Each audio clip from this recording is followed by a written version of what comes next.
प्रिय भाई और बहनों, हम प्रभु का धन्यवाद देते हैं आज के सुंदर समय के लिए, और हमारी आशा है कि हम इस आराधना के लिए अपने आप को हमने तैयार किया है।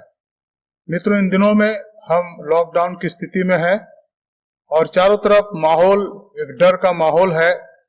चारों तरफ लॉकडाउन की स्थिति है और जिन जिन राज्यों में ऐसा नहीं था वहां पर भी ऐसा किया जा रहा है। ये इस साल का सबसे भयंकर समय है, जबकि बहुत से लोग बीमार पड़ रहे हैं और बहुत से दुनिया से चले गए। हम उनके लिए संवेदना व्यक्त करते हैं और जो बीमार है उनके लिए हमारी प्रार्थना कि प्रभु उनको चंगाई दे। Dear friends, once again we welcome you for this Sunday service this morning, and I hope that we have prepared our hearts so that we may participate in the worship. Dear friends, this is a very sensitive time, uncertain time. Nothing is certain. Last year, in the same months, there was lockdown, but this year we have already seen how many people have gone to be with the Lord because of COVID-19 positive cases. And many of them are still in the hospital, and some of them are in home quarantine, and still waiting for the facilities so that they can get some bed in hospital. So this is a very crucial time, but God has given us this time to worship Him. So on behalf of our pastoral team, I welcome you, and as we worship here today, may the name of the Lord be glorified. I'll read a few verses from the Psalm 40. मैं पढ़ूंगा यहाँ पर कुछ पदों को भजन संहिता 40 से, उसके 2-3 पदों को शुरू के, इसके बाद हम प्रार्थना करेंगे और आराधना को हम शुरू करेंगे। यहाँ लिखा है भजन संहिता 40 1 पद से, मैं धीरज से यहोवा की बाट जोता रहा और उसने मेरी ओर झुककर मेरी दुहाई सुनी। उसने मुझे सत्यानाश के गड्ढे और दलदल की कीच में से उबारा और मुझको चट्टान पर खड़ा करके मेरे पैरों को दृढ़ किया। उसने मुझे एक नया गीत सिखाया जो हमारे परमेश्वर की स्तुति का है। बहुत तेरे यह देखकर डरेंगे और यहोवा पर भरोसा रखेंगे। क्या धन्य है वो पुरुष जो यहोवा पर भरोसा रखता है और अभिमानियों और मिथ्या की ओर मुड़ने वालों की ओर से मुंह फेरता है। हे मेरे परमेश्वर यहोवा, तूने मुझे बहुत से काम किए हैं। जो आश्चर्य कर्म और कल्पनाएं तू हमारे लिए करता है वो बहुत सी है। तेरे तुल्य कोई नहीं। मैं जो चाहता हूं कि खोलकर उनकी चर्चा करूं, परंतु उनकी गिनती नहीं हो सकती। Psalm 40 verse 1 to 5. I waited patiently for the Lord. He inclined me and heard my cry. He drew me up from the pit of destruction, out of the miry bog, and set my feet upon a rock, making my steps secure. He put a new song in my mouth, a song of praise to our God. Many will see and fear, and put their trust in the Lord. Blessed is the man who makes the Lord his trust, who does not turn to the proud, to those who go astray afar a lie. You have multiplied, O Lord my God, your wondrous deeds and your thoughts towards us. None can compare with you. I will proclaim and tell of them, yet they are more than can be told. Let's pray. आइए हम प्रार्थना करें आज की आराधना के शुरू में। धन्यवाद, स्तुति और महिमा के पिता परमेश्वर, स्वर्ग और पृथ्वी के स्वामी, आपको धन्यवाद देते प्रभु आज के सुंदर समय के लिए जो आपने में दिया कि हम आपकी आराधना कर सकते हैं। Lord, we thank you and praise you for giving us this time to worship you and to exalt your holy name. We know, Lord, that you are so merciful, Lord. You have bestowed your mercy upon us. You have been providing our needs, Master. And this morning, with gratitude and thankfulness, we come to your presence. पिता परमेश्वर, आज प्रातःकाल इस बात को महसूस करते हुए कि आपने हम सबको संभाला है, बड़े धन्यवाद के साथ हम आपके चरणों में आते हैं। धन्यवाद, स्तुति और महिमा के साथ। And Lord, we pray that help us to worship you in spirit and truth, so that our worship might be acceptable in your sight, so that we may experience your divine presence as we worship you today. प्रभु हमारी मदद करें कि हम आपके आत्मिक और स्वर्गीय उपस्थिति को एहसास कर सकें, ताकि हमारे आराधना आपके सामने ग्रहण योग्य हो। हमारे उद्धारकर्ता प्रभु यीशु मसीह के पवित्र नाम से मांगते हैं, आमीन। Dear friends, this morning we like to sing for His glory, and I have selected a song that is Sweet Hour of Prayer. In English hymn, it is 275.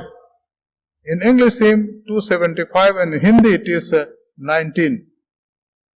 Hindi में ये संख्या है 19. हम सब खड़े हो जाएं, इस गीत में भाग लें.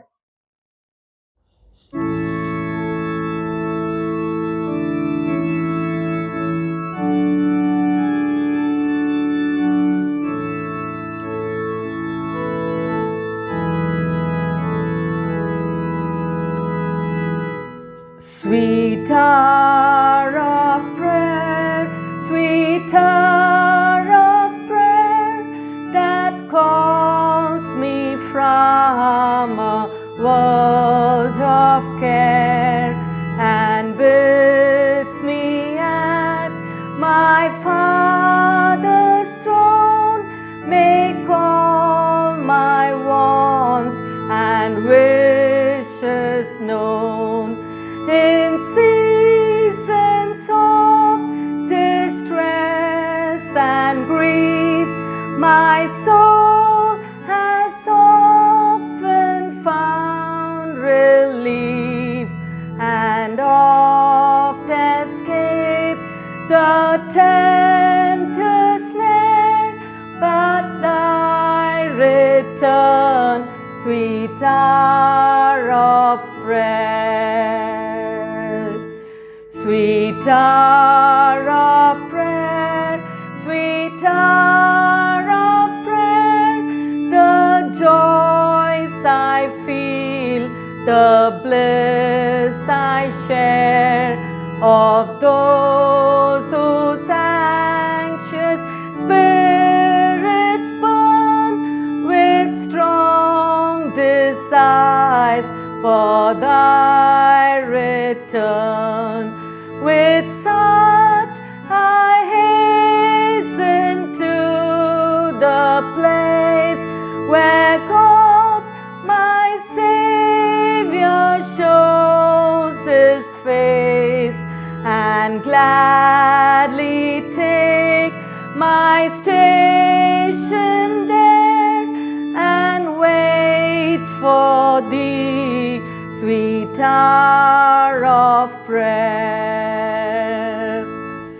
Sweet hour of prayer, sweet hour of prayer, thy wings shall my petition bear to Him whose truth and faithfulness engage the waiting soul to bless.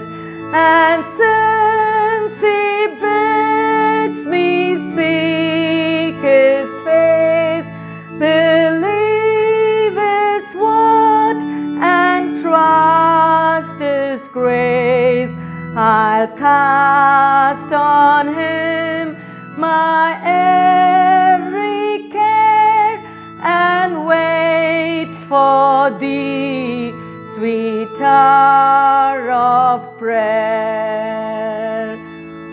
Amen.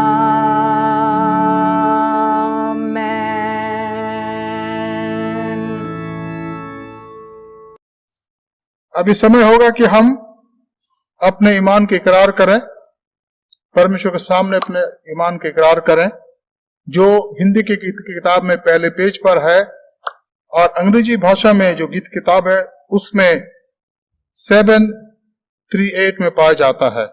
Let us affirm our faith with the apostles, which is found in English hymn 738 and in Hindi it's in the first page. आइए हम सब खड़े रहें और इस प्रभु के सामने अपने विश्वास को इकरार करें.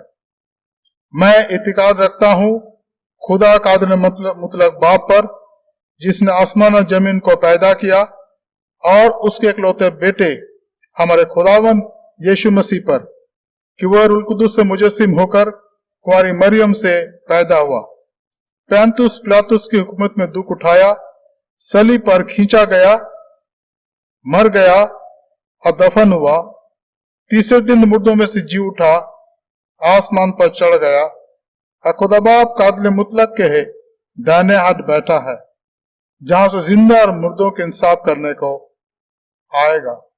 मैं इतिकाद रखता हूं रूल कुद्दुस पर, पाक कलीसिया आम पर, मुकद्दस की रिफाकत, गुनाहों की माफी, जिस्म के जी उठने और हमेशा की जिंदगी पर। आमीन। इस समय हम लोग उत्तरवादी पाठ के लिए निकाल लेंगे। Let us turn for the responsive reading, and today responsive reading is found in साम 40। आज का जो पाठ है रिस्पॉन्सिव रीडिंग वो पाया जाता है भजन 40, उसके 1 पद से हम पढ़ेंगे उसके 11 पद तक। पहला पद मैं पढ़ूंगा, दूसरा आप पढ़ेंगे, इसके बाद हम डॉक्सोलॉजी भी गाएंगे। हम सब खड़े रहेंगे और उत्तरवादी पाठ में भाग लेंगे। उत्तरवादी पाठ जो पाया जाता है भजन 40 1 से 11। Let us stand continuously and take part in the responsive reading which is found in Psalm 40, 1 to 11. First verse I read, second all of you, and this will be repeated again, third, fourth, in that way, and then at the end we'll sing doxology in Hindi. अंत में हम हिंदी भाषा में doxology गाएंगे। मैं धीरज से यहोवा की बाट जोता रहा और उसने मेरी ओर झुककर मेरी दुहाई सुनी। उसने मुझे सत्यानाश के गड्ढे और दलदल की कीच में से उबारा और मुझको चट्टान पर खड़ा करके मेरे पैरों को दृढ़ किया। उसने मुझे एक नया गीत सिखाया जो हमारे परमेश्वर की स्तुति का है। बहुत यह देख कर डरेंगे और यहोवा पर भरोसा रखेंगे। क्या धन्य है पुरुष जो यहोवा पर भरोसा करता है और अभिमानियों और मिथ्यों की ओर मुड़ने वालों की ओर से मुंह फेरता ना हो। हे मेरे परमेश्वर यहोवा, तूने बहुत से काम किए हैं और आश्चर्य कर्म और कल्पनाएं तू हमारे लिए करता है वो बहुत सी है। तेरे तुल्य कोई नहीं। मैं तो चाहता हूं कि खोलकर उनकी चर्चा करूं, परंतु उनकी गिनती नहीं हो सकती है। मेल बलि और अनबलि से तू प्रसन्न नहीं होता। तूने मेरे कान खोद कर खोले हैं। होम बलि और पाप बलि से तू नहीं चाहता। तब मैंने कहा, देख मैं आया हूं, क्योंकि परमेश्वर के पुस्तक में मेरे विषय में ऐसे लिखा हुआ है। हे मेरे परमेश्वर, मैं तेरी इच्छा पूरी करने से प्रसन्न होता हूं और तेरी व्यवस्था से मेरे अंतःकरण बसी है। मैंने बड़ी सभा में धर्म के शुभ समाचार का प्रचार किया है। देख, मैं अपने मुंह बंद नहीं किया। हे यहोवा, तू उसे जानता है। मैंने तेरे धर्म मन में ही नहीं रखा। मैंने तेरी सच्चाई और तेरे किए उद्धार की चर्चा की है। मैंने तेरी करुणा और सत्यता बड़ी सभा से गुप्त नहीं रखा। 11 पद हम सब एक साथ पढ़ें। हे यहोवा, तू भी अपनी बड़ी दया मुझ पर से न हटा ले। तेरी करुणा और सत्यता से निरंतर मेरी रक्षा होती है। आमीन। आई एम डॉक्सोलॉजी गाएं। हो सीता इस बाप के और बेटे के और ओलकोस के भी, जैसे इब्तिदा में हुए और है और अब रहेगी हमेशा तक। आमीन, आमीन। बैठ जाए मेहरबानी से। अब ये समय होगा कि हम प्रार्थना में जाएं। हमारे पास बहुत से प्रार्थना के विषय हैं। हम प्रार्थना करें हमारे उन भाई बहनों के लिए, उन परिवारों के लिए जिनके प्रियजन पिछले दिनों प्रभु में सो गए। बहुत से हैं मित्रों, हम सोच नहीं सकते थे। पिछले 3 हफ्तों में बहुत से लोग गए हैं। हमारे कुछ बिशप्स प्रभु में सो गए, कलीसिया के अगुवे प्रभु में सो गए, कुछ पासवान प्रभु में सो गए। हमारे परिवार के लोग, भाई और बहन, बुजुर्ग, जवान प्रभु में सो गए। उन सब के लिए हम प्रार्थना करेंगे प्रभु उनको शांति दे, उनके परिवार को शांति दे। और साथ ही साथ हम प्रार्थना करें, हमारे बीच में कुछ लोग हैं जिनको हम जानते हैं जो इन दिनों में कोविड-19 से पीड़ित हैं, जिनको पॉजिटिव आया है, कि प्रभु उनको चंगाई दे, उनको छुए, ताकि हर एक जन प्रभु की महिमा कर सके और चंगाई को प्राप्त कर सके। हम प्रार्थना करेंगे हमारे बीच में जो भाई बहन है जिनकी जन्मदिन है इस हफ्ते में और जिनके वेडिंग एनिवर्सरीज है, हम प्रार्थना करें कलीसिया के एक एक परिवार के लिए कि प्रभु के दया हम में से हर एक पर बना रहे। और प्रार्थना में हमारे अगुवाई करेंगे हमारे पास्टर मान कुमार राय। प्रार्थना में अगुवाई करेंगे पास्टर मान कुमार राय। आइए हम अपने दिलों को नम्र करें और प्रभु के प्रार्थना में चलें, प्रभु की प्रार्थना करें और उसके बाद प्रभु की प्रार्थना में हम सब भाग लेंगे पास्टर मान कुमार राय के साथ।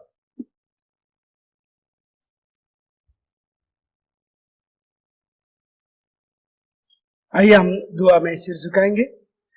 महान जीवित परमेश्वर, आकाश और पृथ्वी का मालिक, सेनाओं का यहोवा, सर्वशक्तिमान, सर्वज्ञानी, सर्वव्यापी परमेश्वर, हम हृदय से धन्यवाद और हृदय से शुक्रगुजार करते हैं।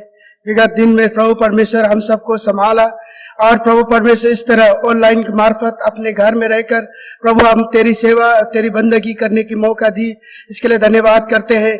और विशेष करके खास तौर से उन लोगों के लिए दुआ करते हैं खुदा बाप जो प्रभु इस वक्त प्रभु शारीरिक के दुर्बलता के कारण, कोविड के कारण प्रभु परमेश्वर घर में और हॉस्पिटल में तड़प रहे, उन सब का तेरी अनुग्रह कृपा दृष्टि बने रहे। और प्रभु परमेश्वर पूरी तरह से उनको हिल कर, क्षमा कर और माफ कर और प्रभु परमेश्वर चंगाई कर, क्योंकि तेरे यहोवा प्रभु परमेश्वर पिता सालोम, परमेश्वर शांति का परमेश्वर पिता, यहोवा राफा, प्रभु परमेश्वर चंगाई का परमेश्वर पिता, अपना अनुग्रह दया बनाए रख। और विशेष करके खुदा बाप पिता, हम इस हमारा apostle Methodist church Hindi, English, Nepali कलीसिया के लिए मैं दुआ करता खुदा बाप, सब पर तेरी रहम और कृपा दृष्टि बना रहे और एक एक परिवार पर इस प्रभु परमेश्वर पैंडेमिक समय में भी प्रभु सबको संभाल के रखते। जिस तरह भजन संहिता 91 में लिखा है कि प्रभु परमेश्वर पिता तू अपने बच्चों पर अपना अनुग्रह दया बनाए रखता है, जिस तरह मुर्गी अपने बच्चों पर पंख तले ढापती है, उसी तरह तेरी अनुग्रह कृपा से प्रभु परमेश्वर सबको सुरक्षित कर। मैं दुआ करता खुदा बाप पासवानों के लिए, प्रभु परमेश्वर रेवरेंड डॉक्टर जॉन आर विश्वास, प्रभु परमेश्वर उनके सेवकाई के लिए, मिनिस्ट्री के लिए, और दुआ करते खुदा बाप इनके प्रभु घर घराना के लिए और इनके सेहत के लिए प्रभु परमेश्वर पिता ताकत और तंदुरुस्ती दे, अपने महिमा के लिए इस्तेमाल करें। दुआ करते पास्टर सारोन सावन, उनके जीवन में प्रभु परमेश्वर और बहुत ऐसे इस्तेमाल करे और शरीर में स्वास्थ्य दे और अपने नाम के महिमा के लिए इस्तेमाल कर। विगत दिन में शरीर में थोड़ी सी कमजोरी है, खुदा बाप आपका रहम बड़े हाथ बढ़ाएं और सिर से लेकर पांव तक पूरी तरह से छोकर चंगाई कर, आपने महिमा के लिए इस्तेमाल कर। और खुदा बाप उनके सेवकाई में, उनके मिनिस्ट्री में बहुत ऐसे आशीष करें। मैं प्रार्थना करता हमारे प्रभु परमेश्वर अपोस्टल का पास्टर कमेटी और प्रभु परमेश्वर एक एक लोगों को प्रभु तेरे हाथ में सौंपते हैं, सब पर तेरी अनुग्रह कृपा दृष्टि रहे। और प्रभु परमेश्वर एक एक प्रभु परमेश्वर चेयरपर्सन के लिए और एक्टिव मेंबर के लिए और तमाम उन लोगों के लिए मैं दुआ करता हूं। और खास तौर में प्रभु परमेश्वर हमारे चर्च के प्रभु परमेश्वर वर्कर्स के लिए दुआ करते हैं। नंदराज जी, उनके परिवार, उनके सारे खानदानों को प्रभु बहुत ऐसे आशीष दे और सुरक्षा दे, इस कोविड से प्रभु परमेश्वर सुरक्षा दे और अपनी महिमा के लिए इस्तेमाल करें। दुआ करते खुदा बाप इसी तरह लोजिनीस और प्रभु परमेश्वर अमनीस, और दुआ करते इसी तरह प्रभु परमेश्वर पिता क्रिस्टी दीदी, और प्रभु परमेश्वर दुआ करते हैं और अशोक, और प्रभु परमेश्वर दुआ करते प्रभु परमेश्वर पिता दीपक, उन सबको प्रभु तेरे हाथ में सौंपते। खुदा बाप तेरी अनुग्रह कृपा दृष्टि उन सबको बनाए रखे और प्रभु परमेश्वर हर बुराई से, खतरा से, जोखिम से बचाए। और दुआ करते खुदा बाप विशेष करके प्रभु परमेश्वर हमारे इस देश के प्रभु हालत को आप जानते हैं। खुदा बाप हमारे पूर्वजों और हमारे गलती के कारण खुदा बाप ये सारे प्रकोप आया है। और खुदा बाप हम मान लेते हैं प्रभु परमेश्वर हमारे गुनाहों को माफ कर, और प्रभु परमेश्वर इन तमाम बीमारियों को, ये वायरस को प्रभु इस देश से दूर भेज दे। और प्रभु परमेश्वर जब दोबारा हम स्मरण करने से भी ना आए, दुआ करते खुदा बाप तेरी अनुग्रह, तेरी कृपा दृष्टि उन सब पर बने रहे। देश का प्रधानमंत्री, राज्यपाल और प्रभु परमेश्वर मुख्यमंत्री और तमाम लोगों के लिए और सैनिकों के लिए, और प्रभु परमेश्वर बीएसएफ के जवान के लिए, और प्रभु परमेश्वर में दुआ करता खुदा बाप, और प्रभु परमेश्वर एयरफोर्स के लिए, नेवी के लिए, और ट्रैफिक पुलिस, और प्रभु परमेश्वर तमाम पुलिस ऑफिसर के लिए, और तमाम प्रभु छोटे बड़े सारे ऑफिसर्स को प्रभु तेरे हाथ में सौंपते हैं। और विशेष करके उन फ्रंट लाइन में जो प्रभु काम करते हैं, डॉक्टर्स, नर्स और प्रभु परमेश्वर सफाई कर्मचारी, उन सब को प्रभु परमेश्वर पिता सुरक्षित बख्श, अपने सामर्थ्य हाथ बढ़ा के रखे। और खुदा बाप उनको ऐसा गहरे बुद्धि और ज्ञान दे ताकि प्रभु परमेश्वर इस कोविड से प्रभु छुटकारा पाने में प्रभु परमेश्वर ने हिम्मत और बल दे। और खुदा बाप जो भी पेशेंट को वो देखते करते खुदा बाप, उस पेशेंट और खुद डॉक्टरों को प्रभु सुरक्षा दे। मैं दुआ करता खुदा बाप, बहुत हो गया प्रभु परमेश्वर इस देश में अहंकार और रुआई बहुत ज्यादा हो गया खुदा बाप। आप इस चिखने चिल्लाने को प्रभु परमेश्वर आपके कान तक पहुंची है खुदा बाप। हम आशा रखते हैं कि हमारी प्रार्थना सुने और इस देश को स्वतंत्र करे खुदा बाप। पिता तेरा धन्यवाद और शुक्रगुजार करते हैं। दूसरा राजा 7 अध्याय के 14 पद अनुसार आपने कहा कि यदि तू अपने गुनाहों को मान लेगा तो मैं तुम्हें और तुम्हारे देश को स्वतंत्र करूंगा, सुरक्षा दूंगा। खुदा बाप अपना अनुग्रह कृपा दृष्टि बनाए रखे और तेरी अनुग्रह कृपा दृष्टि हो। और मैं प्रार्थना करता हमारे डीआरसी के तमाम ऑफिसर्स के लिए, बिशप साहब के लिए, मैडम सुभिता मंडल और प्रभु परमेश्वर उनके सेवकाई के लिए, उनको प्रभु परमेश्वर अपना अनुग्रह दया बनाए रखे। और दुआ करते तमाम प्रभु एक एक ऑफिसर्स को प्रभु तेरे हाथ में सौंपते हैं और खुदा बाप सबको सुरक्षा दे। और विशेष करके प्रार्थना करते रेवरेंड सुजीत दास और प्रभु परमेश्वर उनको पूरी उनके सेहत को में प्रभु परमेश्वर पूरी तरह से सुधार आ जाए और पूरी तरह चंगा होकर आपके नाम की महिमा करे। खुदा बाप आपके खादिम पर अपना अनुग्रह कृपा दृष्टि बनाए रखे और खुदा बाप उन्हें प्रभु पूरी तरह से स्वतंत्र करे इस कोविड से और प्रभु अपने महिमा के लिए इस्तेमाल करे।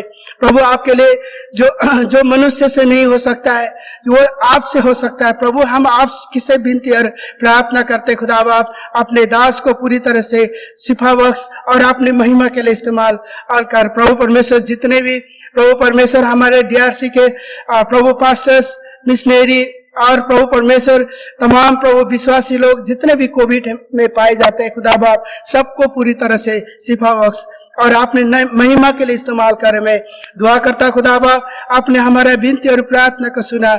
मैं प्रार्थना करता हूँ प्रभु परमेश्वर पिता विशेष करके इस पैंडेमिक समय में बहुत से को नौकरी नहीं है खुदा बाप उन सबको प्रभु उनकी सब कुछ जुटाए कर आप यहोवा हीरे मुहैया करने वाला परमेश्वर है। उनको प्रभु नौकरी और खाने के लिए हर सब कुछ जुटाए। और मैं दुआ करता हूँ इस कोविड के द्वारा जो प्रभु परमेश्वर बहुत से लोगों का काम नहीं उन सबको असल काम जुटाए दे।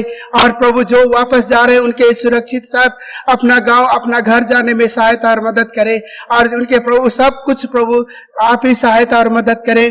देश की हालत को प्रभु आप जानते खुदा बाप सारे इकोनॉमी में प्रभु परमेश्वर बहुत सी क्राइसिस है खुदा बाप आपका अनुग्रह आपकी दया चाहते खुदा बाप ताकि यहाँ के देश की सुधार हो जाए और प्रभु परमेश्वर सब कुछ प्रभु परमेश्वर ज्यों का त्यों कर दे। खुदा बाप आपके लिए सब कुछ संभव है जो प्रभु परमेश्वर आपने कहा है कि प्रभु सलाह और टीडी ने खाया हुआ सारे उसकी मैं भरपाई कर दूंगा। मैं तुम्हारे देश को ज्यों का त्यों कर दूंगा। खुदा बाप परमेश्वर आपका अनुग्रह दया चाहते हैं आप वैसा ही करें कि ज्यों का त्यों कर दे और प्रभु परमेश्वर ये इस देश में बड़ो आनंद और शांति आने पाए। खुदा बाप दुआ करते खुदा बाप परमेश्वर पिता हर एक को प्रभु तेरे हाथ में सौंपते हैं।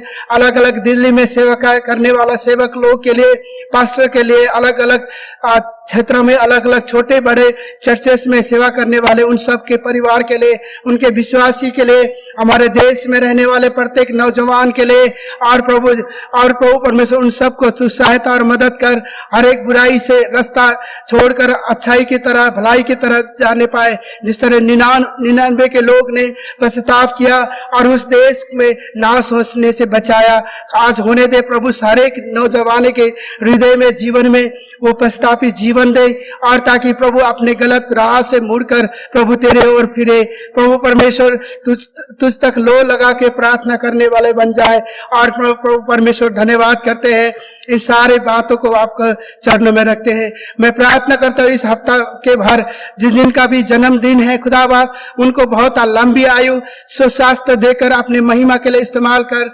और मैं दुआ करता खुदा बाप उनके घराने में बहुत ऐसे आशीष कर, और प्रभु जो पिछले समय में जो कर नहीं पाए, इस नया साल उनके लिए बहुत मुबारक हो और करने पाए।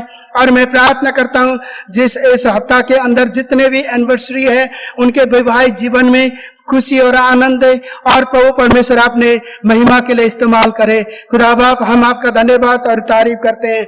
प्रभु आपने हमारे प्रार्थना और विनती को सुना। एक बार फिर से प्रभु परमेश्वर हमारे तमाम अपोस्टल का विश्वासी के लिए हिंदी, इंग्लिश, नेपाली और अलग अलग प्रभु परमेश्वर भाषाओं में से सेवा करते हैं, उनके सारे पासवानों को और उनके कलीसिया को बहुत ऐसे प्रभु सुरक्षा दे, आशीष करे और अपने महिमा के लिए इस्तेमाल करो।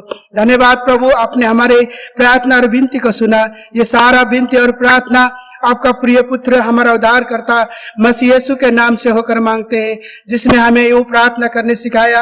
अय हमारे बाप, तू जो आसमान में है, तेरे नाम पाक माने जाए, तेरे राज्य आए, तेरे मर्जी जैसे आसमान में पूरी होती है इस जमीन में पूरी हो।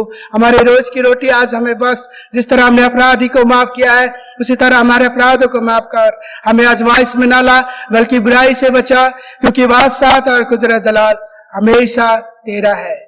आमीन।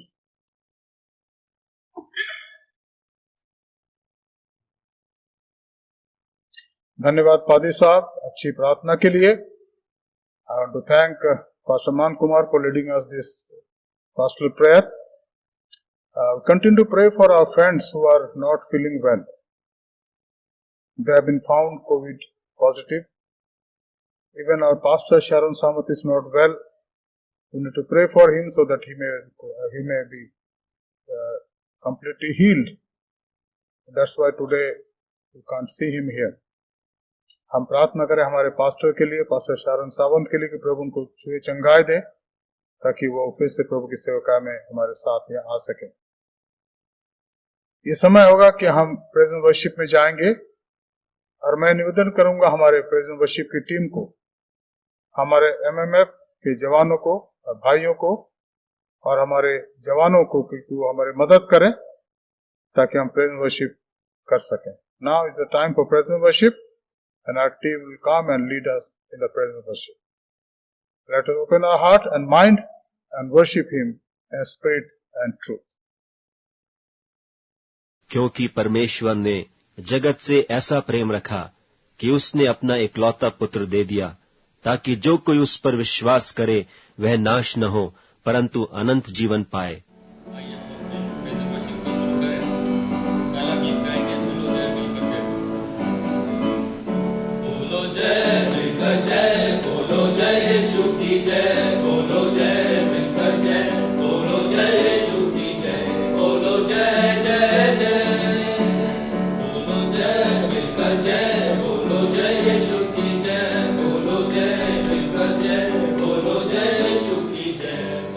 जय जय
मेरे मन यहोवा को धन्य धन्य हो।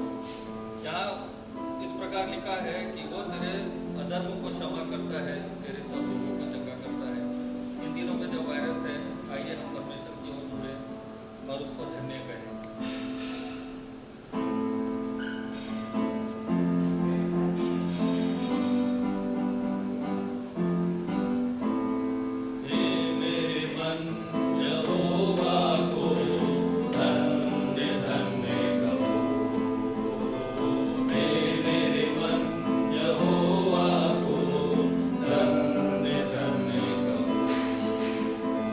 जो कुछ भी मुझ में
विचलित न होऊंगा मैं विकट परिस्थितियों से,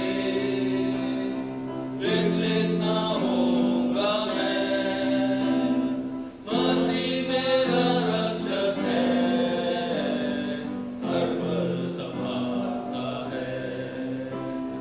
मसीह मेरा रक्षक है, हर पल संभालता है। ये जीवन तेरा है प्रभु, समर्पित तुझको है। ये जीवन तेरा है प्रभु, समर्पित तुझको है, समर्पित तुझको है, समर्पित तुझको है। प्रार्थना करें। महान जीतु अनुपकारी परमेश्वर, धन्यवाद देते हैं सारी आशीषों के लिए प्रभु जी। प्रभु जी, जो हमने प्रेजेंट वर्शिप करी उसके ऊपर अपना बरकत और आशीष का हाथ रख प्रभु जी। प्रभु जी, मांगते हैं कि आज का कलाम के लिए प्रभु जी तूने हमने जो मन की तैयारी करी है प्रभु जी, उसे हम 100 गुना कबूल कर सके प्रभु जी। हमारा मन को इधर उधर भटकने से बचा, हमारा दिल खुला है, दिमाग खुला है प्रभु जी, अपने वचनों के द्वारा बात कर। प्रार्थना मांगते हैं इस समय प्रभु जी, पास्टर को तेरे हाथों में देते हैं कि जब वो तेरा कलाम लेके आते हैं तो प्रभु जी पहले उन्हें महसूस कर, वो उनके शब्द नहीं पर तेरे शब्द हो सके प्रभु जी। हमारे दिल खुले हैं, मन खुले हैं प्रभु जी, अपने वचनों के द्वारा हमसे बात कर, हमारे मन को इधर उधर भटकने से बचा प्रभु जी। और प्रभु जी उसको हम सीखे समझे और अपने जीवन में कार्य में ला सके। जब भी मौका हो सके प्रभु जी हमें तैयारी दे कि तेरे नाम की स्तुति, महिमा और प्रशंसा हो सके। इस छोटी सी विनती को तेरे बेटे प्रभु यीशु मसीह के नाम से मांगते, इसलिए सुन और कबूल कर, आमीन।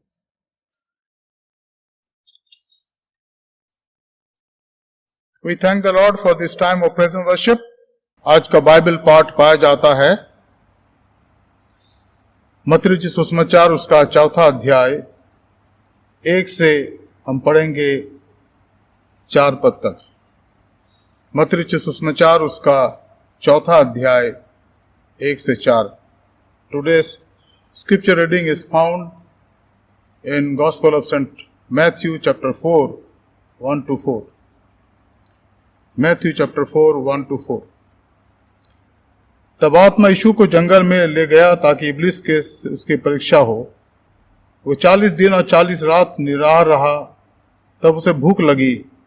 तब परखने वाले ने पास आकर उससे कहा, यदि तू परमेश्वर का पुत्र है तो कह दे कि ये पत्थर रोटियां बन जाए। यीशु ने उससे उत्तर दिया, लिखा है, मनुष्य केवल रोटी से नहीं परंतु हर एक वचन जो परमेश्वर के मुख से निकलता है जीवित रहेगा। 4था पद दूसरा दोबारा पढ़ेंगे जो हमारा टेक्स्ट है आज। यीशु ने कहा, लिखा है, मनुष्य केवल रोटी से नहीं परंतु हर एक वचन जो परमेश्वर के मुख से निकलता है जीवित रहेगा। Now read in English. Then Jesus was led by the Spirit into the wilderness to be tempted by the devil. And after fasting 40 days and 40 nights, he was hungry. And the tempter came and said to him, if you are the Son of God, command these stones to become loaves of bread. But he answered, it is written, man shall not live by bread alone, but by every word that comes from the mouth of God. And our text is today, 4th verse. But he answered, it is written, man shall not live by bread alone, but every word that comes from the mouth of God. Amen. Dear friend, we are here to listen to God's word today and to ponder in the word of God today.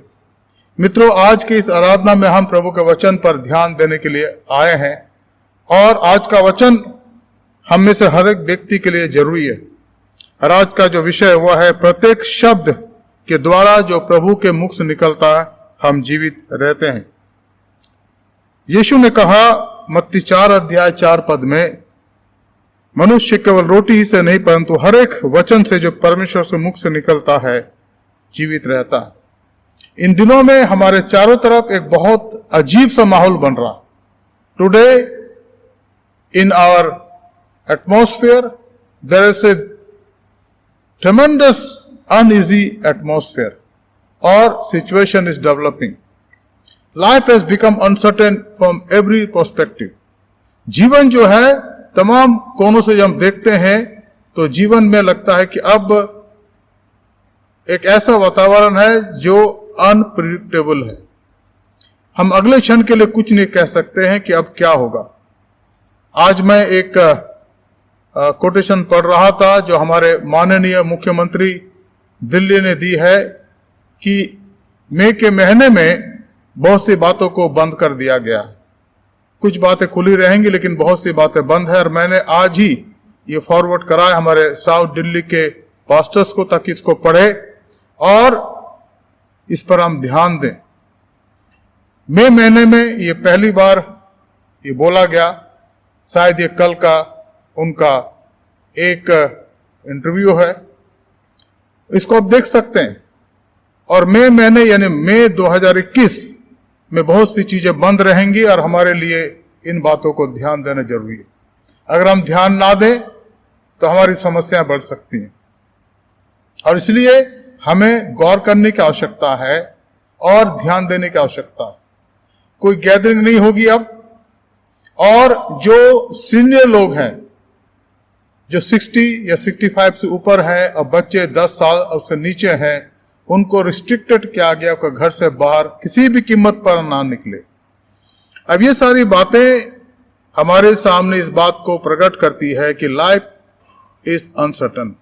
जीवन की जो प्रासंगिकता है वो अपने आप में हमारे लिए अनसर्टन है। कोई भी वस्तु अब यहां सर्टेन नहीं है, कोई भी चीजें बदल सकती है, इसलिए हमें ध्यान देने की आवश्यकता। लेकिन क्या बना रहता है? ईश्वर का वचन।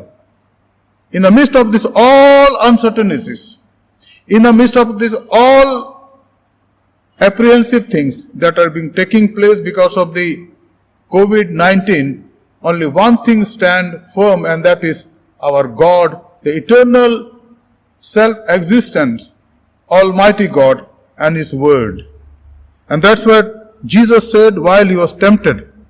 The context is not temptation of Jesus for today's message, is something else, and it is the value of the Word of God in our lives. We stand as it is. Jesus said what He said, man shall not live by bread alone, but by every word that comes from the mouth of God. मनुष्य केवल रोटी ही से नहीं परंतु हर एक वचन से जो परमेश्वर के मुख से निकलता है जीवित रहेगा। उसके मुख से क्या निकला? उससे मुख से निकला कि आओ हम मनुष्य को बनाए अपने स्वरूप के अनुसार। तब उसने मिट्टी से मनुष्य को बनाया, और उत्पत्ति की पुस्तक में हम पढ़ते हैं कि उसने मनुष्य के नाकों में, उसके नाक में जीवन का श्वास फूंक दिया और मनुष्य जीवित प्राणी बन गया। मित्रों, आयरॉनिकली आज इसी श्वास की कीमत को महसूस कर रहे हैं। परमेश्वर ने हमें, जब से हम दुनिया में आए हैं या मां के गर्भ में आए और उसके बाद हम पैदा हुए दुनिया में आए, ये जो सांस है ना जो यहां से हम लेते हैं ये महत्वपूर्ण है, लेकिन आज हम इसकी कीमत को जान पा रहे। जबकि डॉक्टर्स और मेडिकल के लोग हॉस्पिटल भी जब जाते हो कहते हैं ऑक्सीजन सिलेंडर खत्म हो रहा है, और तब हमें लगता है कि भाई इसको खरीदना है, खरीदना है। अभी तक हमने इसको शायद नहीं खरीदा क्योंकि हम ठीक ठाक थे। केवल उनके लिए जो हॉस्पिटल में पहुंचाए जाते हैं, जब ऑपरेशन होता है, शल्य चिकित्सा होती है तो उनको ऑक्सीजन दिया जाता है। लेकिन अब इस कोरोना वायरस है जिसको हम देख नहीं सकते, वो बिल्कुल इनसिग्निफिकेंट छोटा सा वायरस है, और बताया जाता है कि वो हमारे सांस नली से जाकर के छुपा रहता है और फेफड़े में छुपा रहता है, और धीमे धीमे बुखार आने लगता।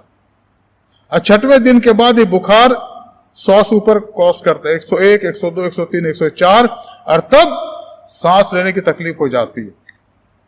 जीवन परमेश्वर के द्वारा दिया गया, और इस बीमारी में जो वायरस है उस जीवन को अटैक कर रहा है।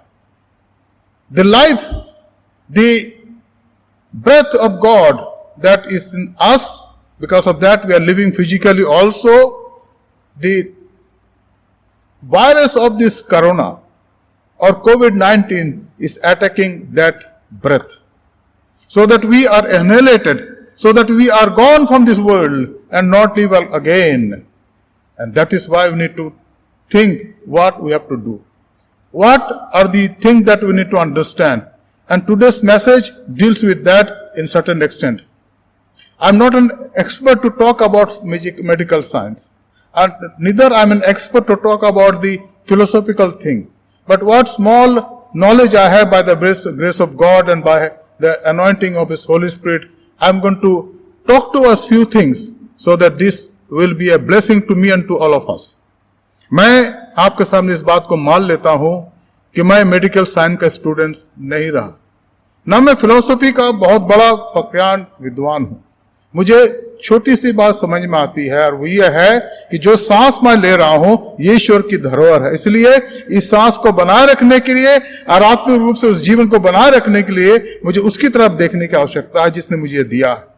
And if I abide in His word, in His command, obey Him, then only this breath will continue. And after this breath is taken over, taken back by Him, my spiritual life will continue. And that is why in Christ we are all together. First Thessalonians chapter 5 verse 10 talks about, if Christ has died for me, if I die or live, we live in Christ. And that is why we need to understand. सच्चाई के साधारण दो पहलू होते हैं. There are two dimensions of the truth. And what is the truth? The word of God says, Jesus said in John chapter 14 verse 6, He said, I am the truth, the way and the life. No one comes to the Father except through me. यीशु ने कहा कि मार्ग मैं हूं, सत्य में और जीवन में हूं। इसलिए इस बात को हमें समझने और जानने की आवश्यकता। ये सत्य है। सत्य क्या है? कि यीशु मसीह मार्ग है, वह सत्य और वह जीवन है। और इस सच्चाई को समझने के लिए हमें दो पहलू को जानने की आवश्यकता है। इसका जो पहला पहलू है, दूसरा पहलू, आज इस पर हम गौर करेंगे। Today we are going to talk about this two dimension. The first dimension, there are few things, and the second dimension, other things. Number one, the first dimension, हम परमेश्वर के द्वारा उद्धार के लिए चुने गए हैं. We have been selected by God for the eternal salvation. And we read about that in John chapter 15 and verse 16. यूहन्ना के 15 अध्याय के 16 पद में यहां लिखा है, हम इसके लिए चुने गए हैं, लिखा है, You did not choose me, but I chose you, and I appointed you that you should go and bear fruit, and that your fruit should abide, so that whatever you ask the Father in my name, He may give it to you. ये जो बात हमें समझने की आवश्यकता है, ये जो पहला डायमेंशन की पहली बात है वो ये है, यीशु ने कहा कि तुमने मुझे नहीं चुना। आज अगर कोई कहे भाई मसीह में इसलिए होगा कि मैं आना चाहता था, ठीक है, वो हमारी सोच है, लेकिन परमेश्वर का वचन है, प्रभु यीशु मसीह कहते हैं, जो मालिक है वो कहता है कि तुमने मुझे नहीं चुना। पौलुस कहता है अपने बुलाहट, हमारी बुलाहट के लिए, पहला कुरिन्थियों पहला अध्याय में कहता है कि हे भाइयों, अपने चुने जाने पर तो सोचो। यानी कोई चुनता है जो हमसे अलग है, जिसको हमने पाया है यीशु मसीह के द्वारा, वो हमें चुनता, ही सिलेक्ट्स अस, वो चुनता है ताकि हम उसके राज्य का अधिकारी हो जाए। तुमने मुझे नहीं चुना, परंतु मैंने तुम्हें चुना है और नियुक्त किया या ठहराया है कि तुम जाकर फल लाओ और तुम्हारा फल बना रहे, कि तुम मेरे नाम से जो कुछ पिता से मांगो वो तुम्हें दे। आज के इस तारीख में जहां चारों तरफ हाहाकार है कि परमेश्वर ये क्यों हो रहा है, today there is a heart cry from all over the world, specially among the people of the follower of Jesus Christ. God, Lord, why you have made this so much of confusion and disease which is confusing actually, called COVID-19. Last year we had Bandh or lockdown for several months, but this year it is more severe from the beginning. See, the proper lockdown was proclaimed here in Delhi at the last week of April 2021. But how many people have gone? to be the Lord. They had to be admitted in hospital, and most of them, they were complaining about the breathlessness, and subsequently many of them, they breathed their last. The news have been coming again and again from all corners of this land. Many people we know, many people we do not know. But the question is, Lord, how and why it is happening? Now here, the answer is, when we abide in Christ, we have the answer of this great mystery, the mystery of life. Not the mystery of death. There's no mystery in death, because death is the annihilation, detachment from God's fellowship. But life is a mystery, because in life we live our life with Jesus Christ.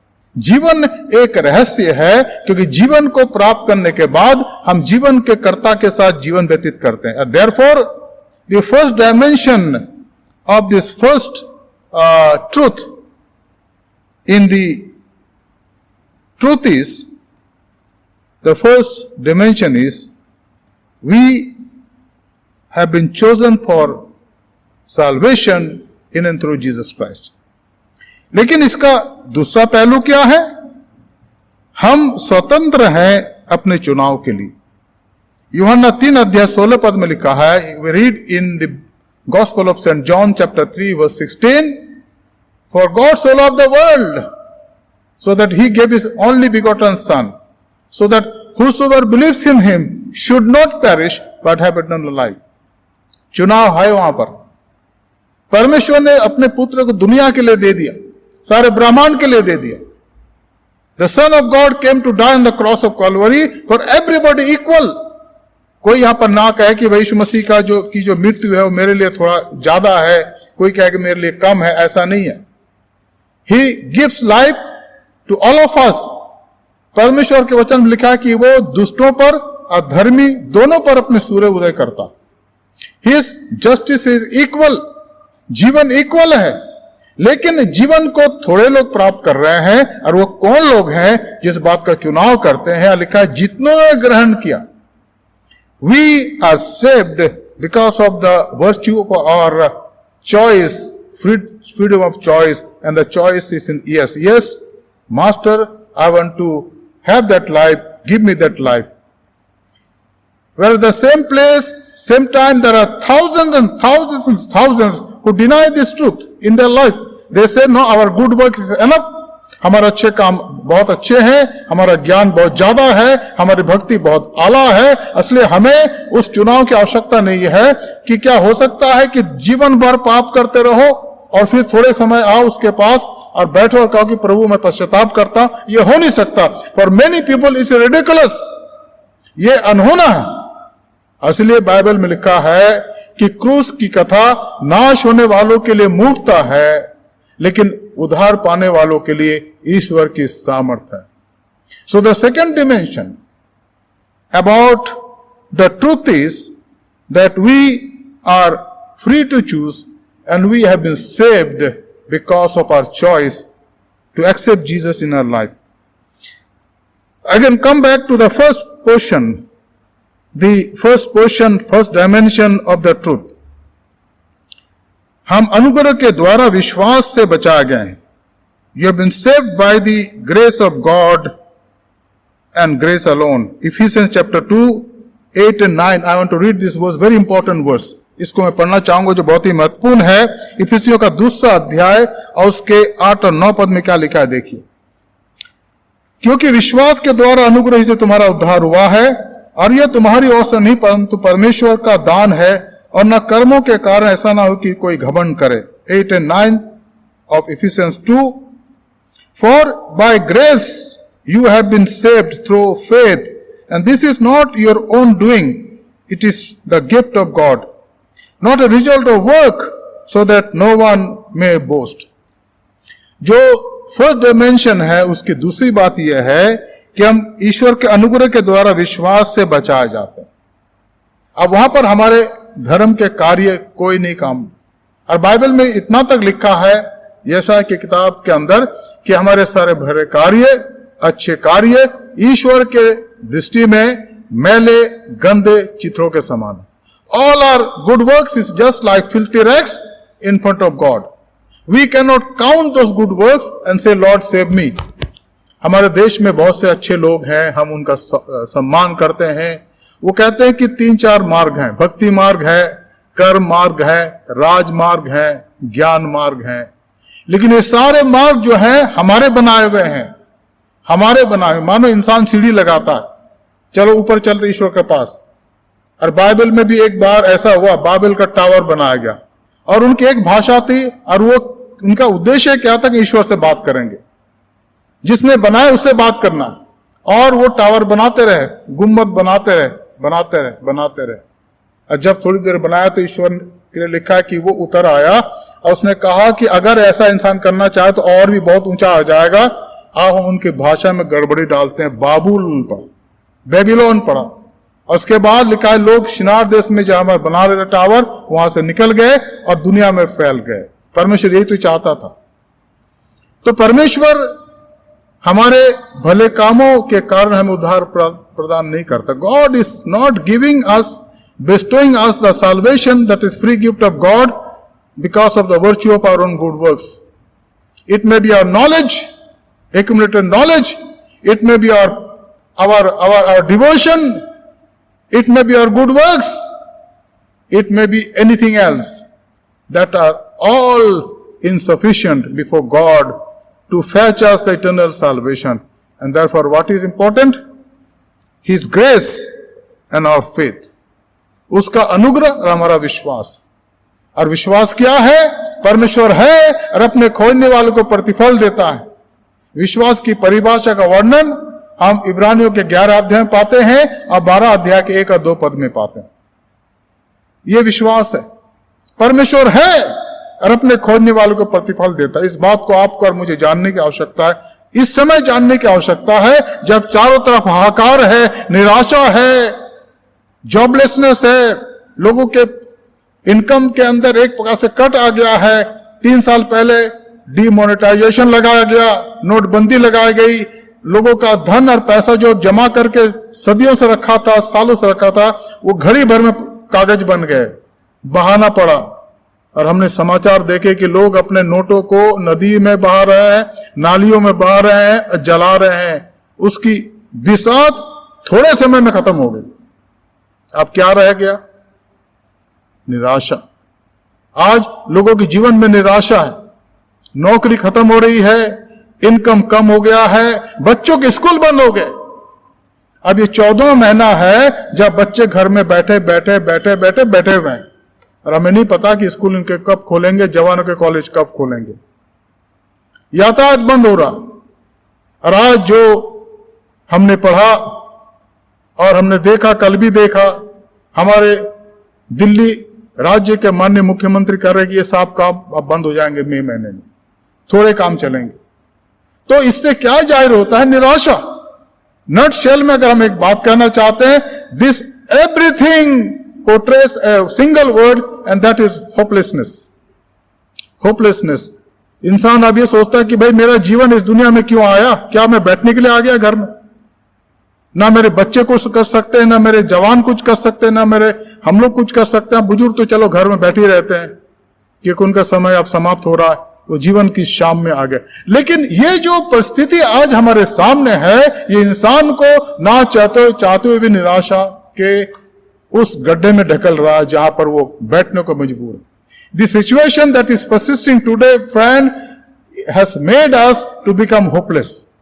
In spite of everything that we accumulated, in spite of everything that we have in our own life for our family, we have become as though useless people.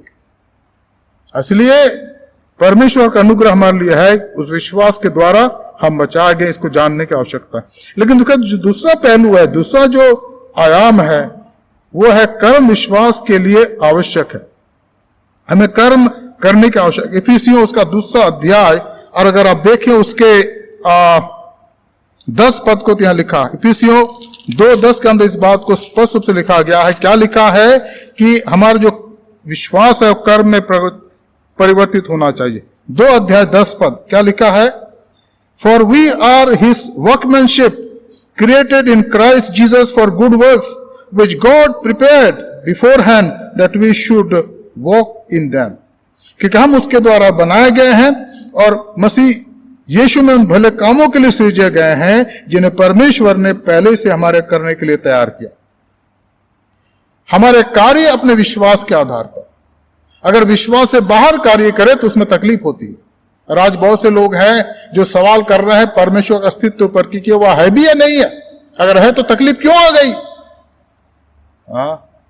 Bible में लिखा है इब्रानियों के 11 अध्याय के 6 पद में कि चाहे हम कुछ भी सोचे, कुछ भी बोले, चाहे बेचैन हो जाए, लेकिन एक बात तो कटु सत्य है कि परमेश्वर है। God exist whether you accept or not, and because he exists and he is there to reward those who seek him, वो उन सबको प्रतिफल देने के लिए बाध्य है जो उसको ढूंढते हैं, उसको पाना चाहते हैं।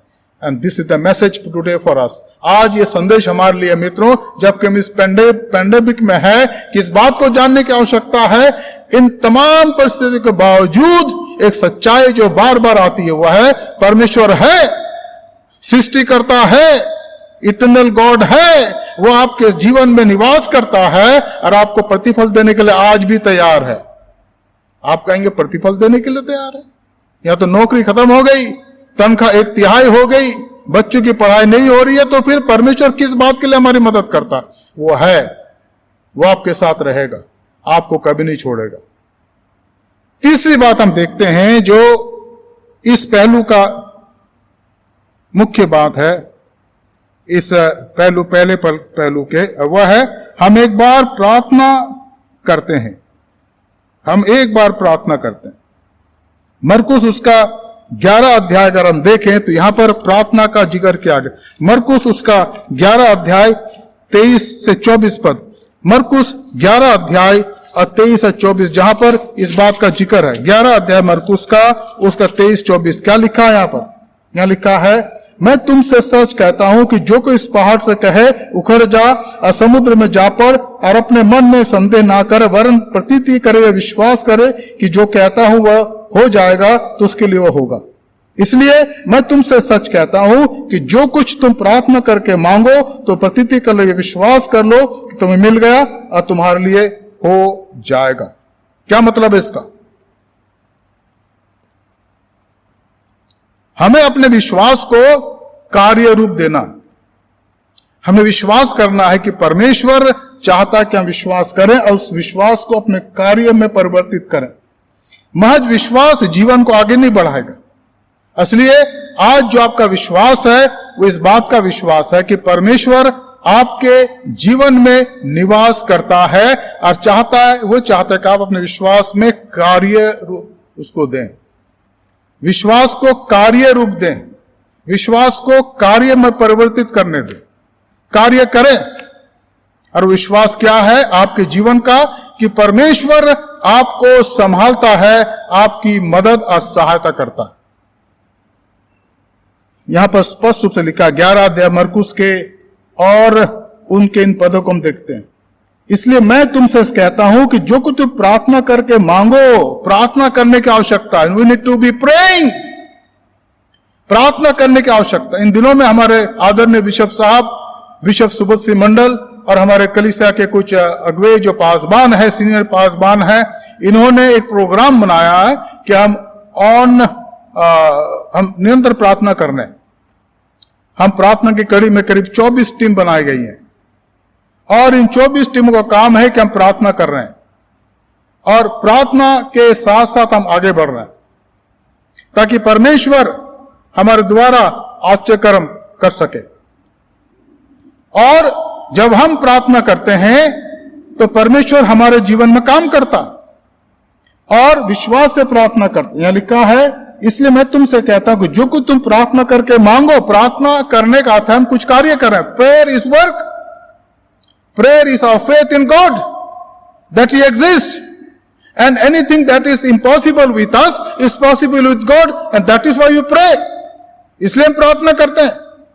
अगर हम प्रार्थना नहीं करें तो हम परमेश्वर के अस्तित्व पर विश्वास नहीं करते। इसलिए जब हम प्रार्थना करते हैं तो हम इस बात को मान लेते हैं कि परमेश्वर है और अपने खोजने वालों को प्रतिफल देता है। इसलिए हमें प्रार्थना, हम एक बार प्रार्थना करते हैं और परमेश्वर कार्य करता रहता है, वो हमारे हर प्रार्थना सुनता है। Dear friends, God listen to our all prayers. Should not say in this situation that God is not listening to all our prayer. No, no, no. परमेश्वर हमारी हर प्रार्थना सुनता है, हर प्रार्थना का जवाब देता है। इसका मतलब कि हमें प्रार्थना में लगे रहने की आवश्यकता है। We should be fervent, we should be spontaneous, perpetual in our prayer. निरंतर प्रार्थना करने की आवश्यकता। This is the first dimension, the third thing. And what is the counter of that? We need to be in prayer, prayerful attitude.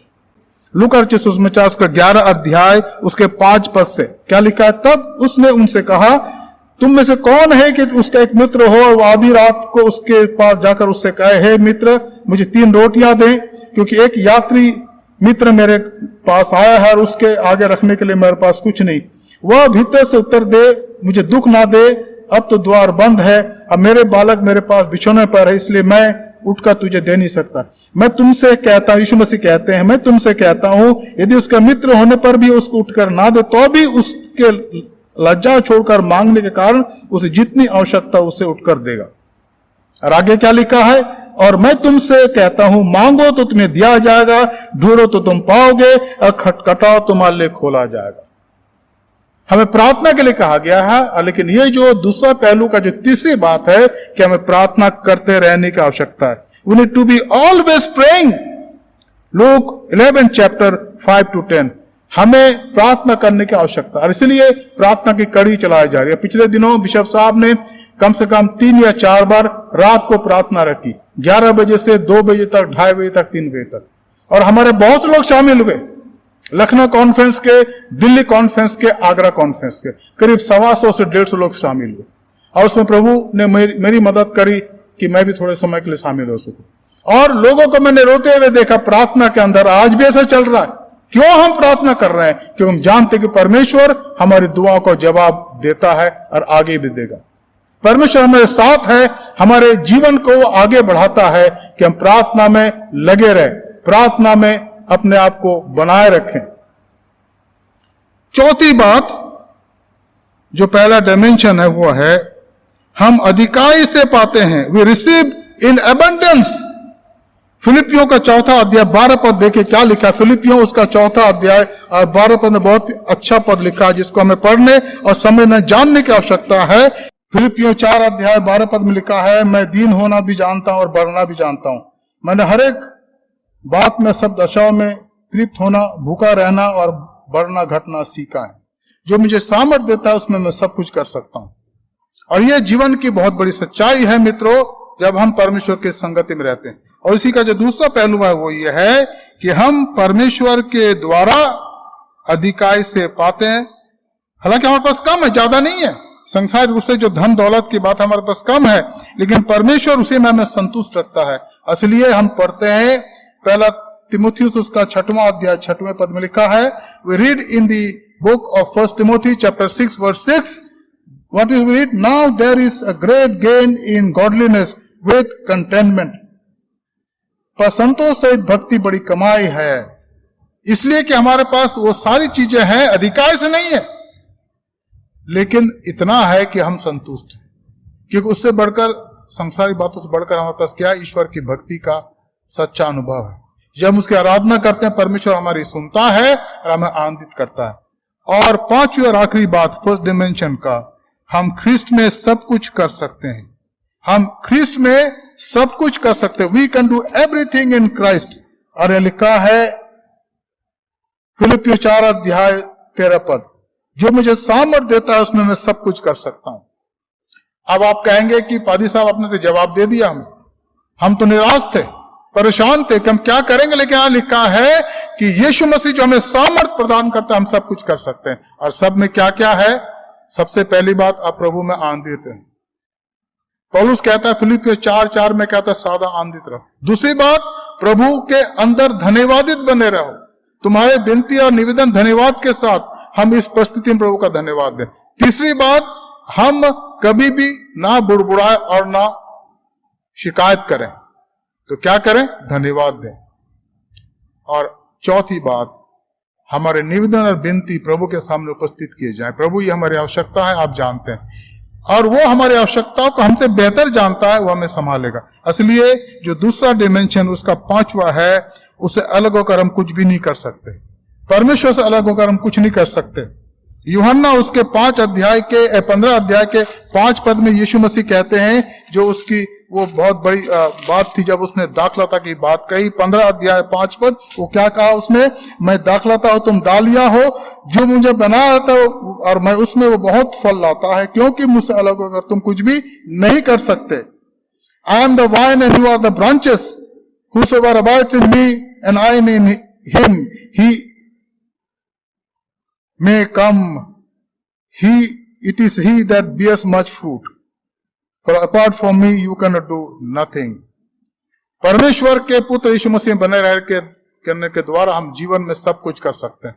और मैं ये कहूंगा कि ये जो पेंडेमिक है, ये जो कोरोना वायरस का समय है, चाहे कुछ भी हो संसार में, यीशु मसीह को मत छोड़िए। Don't leave Jesus Christ, he is the life eternal, and he will give you victory.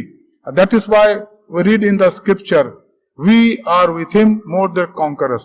हम उसके साथ जवन से बढ़कर हैं, लेकिन कब? जब ये 5 बातें हमारे अंदर हैं और इन बातों को हम देखते हैं। इसलिए यीशु मसीह ने कहा कि मनुष्य केवल रोटी ही से नहीं, लेकिन हर एक वचन से जो परमेश्वर मुख से निकलता है जीवित रहेगा। हमें मित्र उसकी तरफ देखने की आवश्यकता है। इस परिप्रेक्ष्य में जब चारों तरफ निराशा है, बीमारी है, मौत है, हमारी आंखें उसकी तरफ लगी रहें। आइए हम प्रार्थना करें। धन्यवाद, स्तुति और महिमा की योग्य पिता परमेश्वर, हम आपको धन्यवाद देते प्रभु आज के सुंदर समय के लिए जो आपने हमें दिया। हम धन्यवाद देते प्रभु आपके वचन के लिए जिसको आज हमने पाया प्रभु। हालांकि प्रभु हमने कल लेबर डे मनाया, श्रमिकों का दिवस मनाया। प्रभु हर एक व्यक्ति श्रमिक है, क्योंकि आपने भी कार्य करा, आपने 6 दिन तक मेहनत करी प्रभु, पूरी सृष्टि को बनाया। और आपने आदम से कहा कि इस बगीचे में रहो, यहां मेहनत करो और तब तुम जीवन में तरक्की करोगे। आज भी हम मेहनत के उस अर्थ को समझ सकते हैं जो आपने हमें दिया है। प्रभु हम चाहते हैं कि इस जीवन में जबकि चारों तरफ निराशा है, हताशा है, प्रभु हम अपने कार्य को करें, प्रतिफल आप देंगे, ऐसा हमारा विश्वास है। जो वचन का बीज प्रभु आज बोया गया व्यर्थ ना जाए प्रभु, ताकि आपके आत्मा के द्वारा प्रभु वचन का बीज हमारे हृदय के अंदर कार्य करे और हम आप में बढ़ते चले जाएं और आपकी महिमा कर सके। ये बीज प्रभु हमारे हृदय रूपी खेत के अंदर प्रभु अंकुरित हो, उसमें फल लगे 100 गुना, 60 गुना और 30 गुना।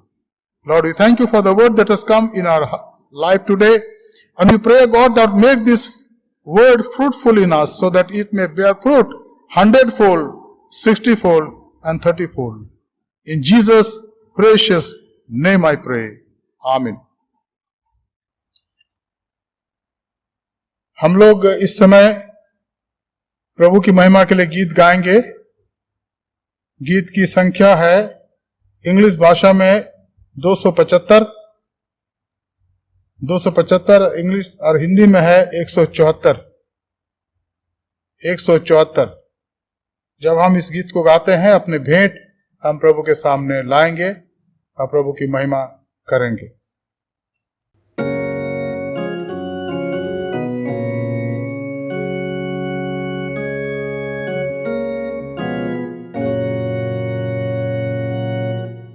छोड़ मुझे प्यारे यीशु, सुन मेरी फरियाद,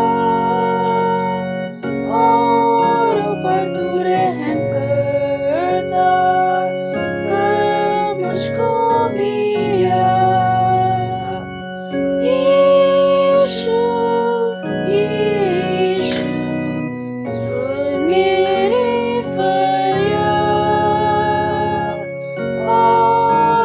जब तू बुलाता कर मुझको भी याद। झुकता हूँ मैं तेरे सामने, मैं हूँ परेशान,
राहत का सरचश्मा, जान से भी अजीज तू ही है जमीन आसमान पर मुझको दे अजीज। यीशु यीशु सुन मेरी फरियाद, औरों को जब तू बुलाता कर मुझको भी याद।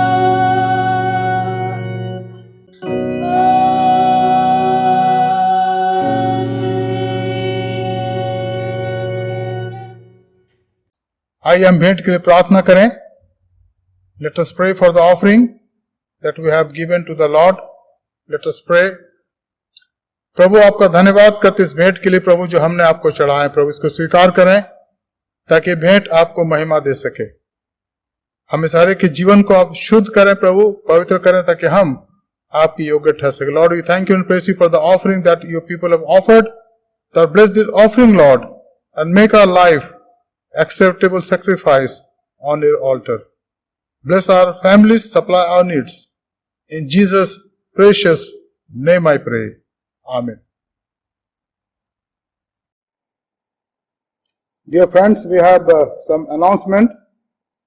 And the announcement is that now for this whole month, that is May 2021, the worship will remain online. इसको हम ध्यान दें कि इस पूरे महीने में मई 2021 में यहाँ सर्विस ऑनलाइन होगी। दूसरी बात, जो संडे स्कूल है वो मई 15 तक बंद रहेगी। ऑनलाइन संडे स्कूल मई 15 तक बंद रहेगी, इसको हम ध्यान दें। उसके बाद इस पर विचार किया जाएगा। अब मैं भी चाहूंगा कि एमवाइफ की मीटिंग जो ऑनलाइन हो रही थी और WCC मीटिंग जो ऑनलाइन हो रही थी उसके बारे में विचार किया जाएगा और जो उसके सदस्य उनको बता दिया जाएगा। इसलिए हमारी ऑनलाइन मीटिंग जो होगी आराधना की रविवार को इसी प्रकार से जारी रहेगी। इसका समय होगा रविवार को 10 बजे। So will meet for the Sunday worship online Sunday in the month of whole of May 2021 at 10 o'clock. And may God bless all of you. Please pray for those who are suffering because of the COVID-19 and many of our people who have lost their loved ones, especially Mr. N.A. Rajan, his wife and son and their relatives, and Mrs. Betsy Damman and her children and the entire family of Mrs. Andrews. May God give them grace and peace. And those who are not feeling well and are in real sorrowful condition, let's pray for them also. प्रभु आप सबकी सहायता करें, आप सबको आशीष दे।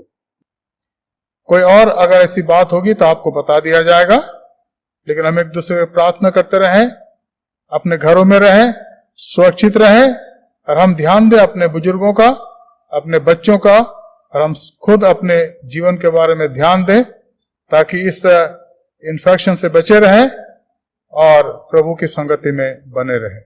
आइए हम प्रार्थना करें और उसके बाद बेनेडिक्शन दिया जाएगा। धन्यवाद, स्तुति और महिमा के पिता परमेश्वर, आज की आराधना के लिए धन्यवाद देते हैं। धन्यवाद देते प्रभु कि आप हमसे बातचीत करते प्रभु आज के वचन के लिए, और हमारी प्रार्थना प्रभु की जो वचन हमें सुना उसके अनुसार जीवन व्यतीत कर सके। इस कलीसिया पर आपके आशीष हो, कलीसिया के एक परिवार पर आशीष हो प्रभु। हमारे जो कमियां हैं, घटियां दूर करें। आप प्रभु जो हम में से बीमार है प्रभु उनको चंगाई दें, और जो प्रिय लोग उनके परिवार से गए प्रभु हमारे कलीसिया में और बाहर भी प्रभु आप उन परिवार को शांति दें। हमारे जीवनों को आप अपने निकटता में रखें ताकि प्रभु हम उतावली ना करें, जल्दबाजी ना करें, पर पूरी शांति के साथ आप में आगे बढ़ सकें। क्योंकि आपका वचन कहता है भजन 46 और 10 पद में, शांत हो जाओ, जान लो कि मैं ही परमेश्वर हूं, मैं जातियों में महान हूं। We read in Psalm 46 verse 10, be still and know that I am God, I am exalted among nations. हम आपका धन्यवाद देते हैं आज की आराधना के लिए, आज की आराधना के आशीष के लिए, प्रेजेंट वर्शिप के लिए, आपके भजन के गीत के लिए, हर एक के लिए धन्यवाद हो। हम में से हर एक के जीवनों को प्रभु स्वीकार करें। हमारी सहायता करें हमारे कॉन्फ्रेंस पर। हमारे बिशप साहब, बिशप सुभश्री मंडल, मैडम सुदीप्ता मंडल, हमारे पासबान, हमारे डीएसएस, कलीसिया के लेटी, हर एक पर प्रभु आपके आशीष हो। जो प्रार्थना की मीटिंग चल रही प्रभु, चेन ऑफ प्रेयर, उसमें भाग ले सकें। और जिसमें प्रभु हमारा समय दिया गया है, हर रोज सुबह 10 से 11 बजे सुबह तक हम भाग ले सकें। अब प्रभु जो कुछ समय के लिए रात की प्रार्थना होती प्रभु जी, रात को 11 से 1-1:30 बजे तक कभी कभी होते प्रभु, उसमें भाग लें प्रभु और एक दूसरे के लिए प्रार्थना कर सके। हम धन्यवाद देते प्रभु हमारी कलीसिया के अगुओं के बोझ के लिए, हमारे बिशप साहब के बोझ के लिए, उनकी पत्नी के बोझ के लिए, हमारे डीएसएस, हमारे पासबानों के बोझ के लिए और कलीसिया के लेटी के बोझ के लिए प्रभु, महिलाओं के, जवानों के, बच्चों के बोझ के लिए प्रभु। आप हर एक के बोझ को जानते हैं, हर एक को आशीष दें और हमें दूसरों के आशीष का कारण बनाए। हमारे देश पर आपका अनुग्रह प्रभु जी, हमारे राष्ट्रपति, हमारे प्रधानमंत्री, हमारे राज्यपालगण, हमारे मुख्यमंत्रीगण, हमारी पुलिस, हमारी सेना, तमाम उन लोगों को प्रभु आशीष दे प्रभु जो देश के बागडोर को संभालते हैं, ताकि उनकी बुद्धिमानी से, उनके अच्छे कार्य से प्रभु, जिम्मेदारी के कार्य से हमारा देश तरक्की कर सके। हमारे उद्धारकर्ता प्रभु यीशु मसीह के पवित्र नाम से मांगते हैं, आमीन। अब हम आशीष वचन लें। Let us receive the benediction. And now may the grace of our Lord Jesus Christ, love of the Father, and sweet communion of the Holy Spirit rest and abide with all of us now and forevermore. Amen.